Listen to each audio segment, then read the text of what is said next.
Good morning class 6।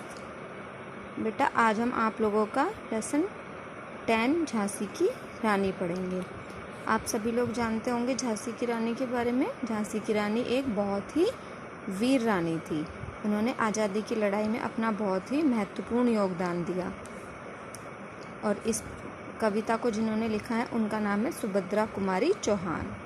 तो कवित्री कहती हैं कि सिंहासन हिल उठे राजवंशों ने भ्रकुटी तानी थी, बूढ़े भारत में भी आई फिर से नई जवानी थी, गुमी हुई आज़ादी की कीमत सबने पहचानी थी, दूर फिरंगी को करने की सबने मन में ठानी थी। कवित्री कहती हैं कि जब अंग्रेज़ों ने भारत को अपना गुलाम बना रखा था तो जो भारत के राजा थे उन सबके सिंहासन डोलने लगे।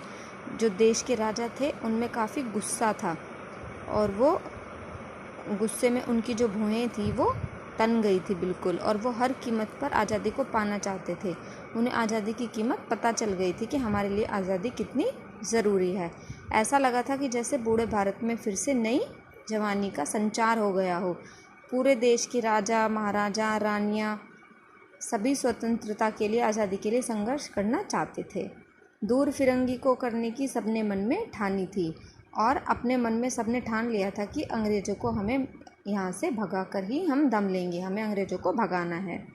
चमक उठी सन 57 में वह तलवार पुरानी थी, बुंदेलो हरबोलो के मुँह हमने सुनी कहानी थी, खूब लड़ी मर्दानी वह तो झांसी वाली रानी थी।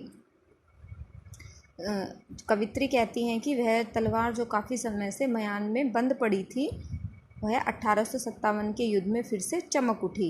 इस आज़ादी की लड़ाई में झांसी की रानी लक्ष्मीबाई ने बढ़ चढ़कर हिस्सा लिया, अपना योगदान दिया।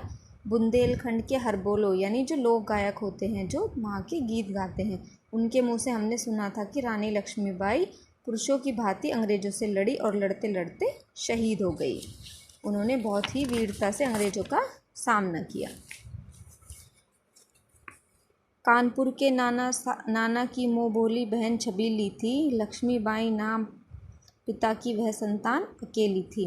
कवित्री कहती हैं कि कानपुर के नाना साहिब, जिनका नाम बाजीराव पेशवा था, वो रानी लक्ष्मीबाई को अपनी बहन मानते थे और उनको प्यार से छबीली बुलाते थे। रानी लक्ष्मीबाई अपने पिता की इकलौती संतान थी।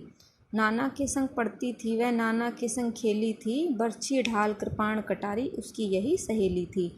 बचपन में वह रानी लक्ष्मीबाई नाना साहब के साथ ही खेलती थी और पढ़ती थी। जैसे बचपन में बच्चे खिलौने से खेलते हैं, वैसे ही जो रानी लक्ष्मीबाई हैं वो बर्छी ढाल तलवार कटारी इन सब से खेलती थी। यही सब उनकी सहेलियाँ थी। वीर शिवाजी की गाथाएं उसको याद ज़बानी थी, बुंदेलो हरबोलो के मुँह हमने सुनी कहानी थी, खूब लड़ी मर्दानी वह तो झांसी वाली रानी थी।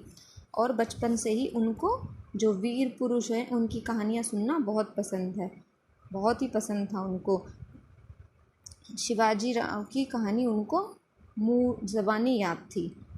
और कवित्री कहती हैं कि जो बुंदेलखंड के लोक गायक हैं उनके मुँह से हमने सुना था कि रानी लक्ष्मीबाई बहुत ही वीर थी और बहुत वीरता से वह अंग्रेज़ों से लड़ी।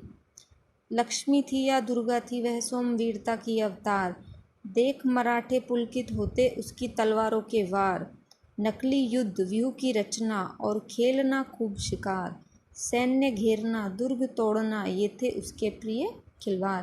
कवित्री कहती हैं कि रानी लक्ष्मीबाई का जो शौर्य था उसकी कोई तुलना नहीं थी। वह कहती हैं कि वह दुर्गा का रूप थी, उन्हीं का एक अवतार थी। उनकी तलवार का वार देखकर मराठे भी खुश हो उठते थे।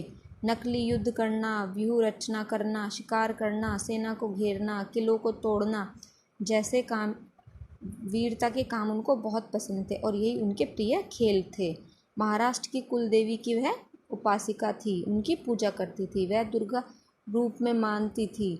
उनका जो बचपन है वो वीरता से भरपूर था, वो वीरता के कार्य ही करती थी।